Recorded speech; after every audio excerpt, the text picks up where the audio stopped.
Nico tries to sneak out of his girlfriend's apartment before she wakes, but has to tell her that he will not be back that evening because he has some vague things to do. She offers coffee, but he says he is late already.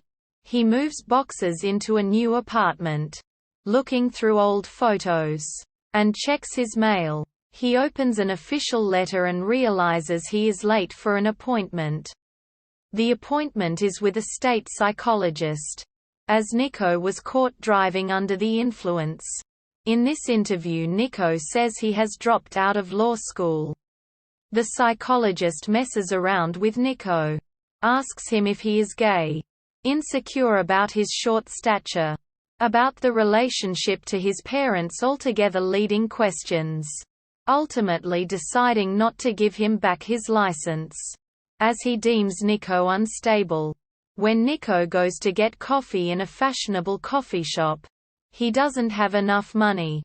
After giving what little money he has to a sleeping beggar, the ATM eats his card. So he tries to take the money back, but a passerby spots him appearing to steal from the homeless. Nico leaves a message for his father to help him with his bank card situation. Nico's lonely neighbor brings him a housewarming gift and invites himself into the apartment.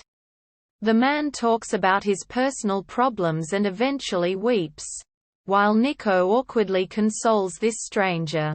Nico and his friend Matza, a failed actor, head to a pub for lunch where Nico orders a coffee, but the machine is broken.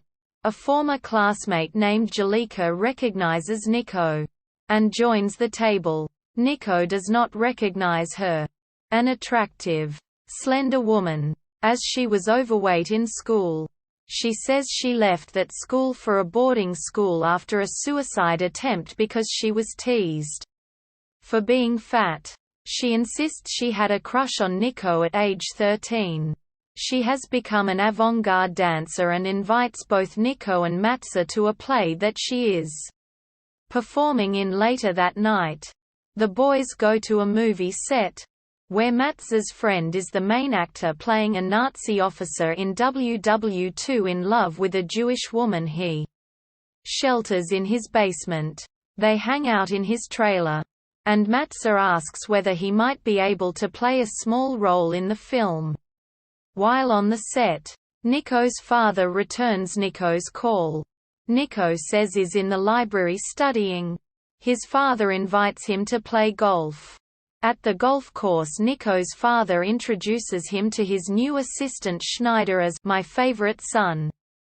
Nico says his only son. His father jokes, "Don't be too sure about that." His father points out that his new assistant is younger than Nico, but has already obtained his JD. Nico's father criticizes his golf technique. At the clubhouse, Nico orders coffee, but his father cancels it, saying it was too late in the morning for that, and orders 3 shots of schnapps. When the shots arrive, his father tells the assistant he can't drink his shot because he is driving, and orders him to get the car. Then he confronts Nico about dropping out of law school and lying to him for 2 years. He asks about what he did all that time, and Nico answers, "I have thought about myself and about you." Nico's father tells Nico that he has always been a disappointment, and that he closed his bank account. He advises him to get new shoes and a job like everyone else. He gives Nico a few €100 and leaves. Nico drinks both shots and walks through a forest looking upward through the trees. At the subway station, the ticket machine is broken and Nico rides without a ticket. He has an absurd argument with 2 plainclothes subway ticket inspectors, until he manages to run away and escapes on a different train. He buys liquor in an Arab corner store. Later that evening, Matza picks him up, but first wants to buy drugs from his friend Marcel. An elderly woman opens the door, but doesn't let them in until Marcel, the drug dealer, comes to the door. She offers to make sandwiches, but Marcel declines. He leads them to his room where several people sit around a hookah. Nico leaves the room and turns his attention to the elderly grandmother who owns the apartment. She offers to make him sandwiches and to show him the electric massaging recliner her grandson bought her. Matza and Nico arrive late at the Tatchelees for the play that Jalika is in. They squeeze into their seats and sit through a confusing avant-garde dance theater play in which Jalika mimes eating her own body followed by vomiting. Matza laughs.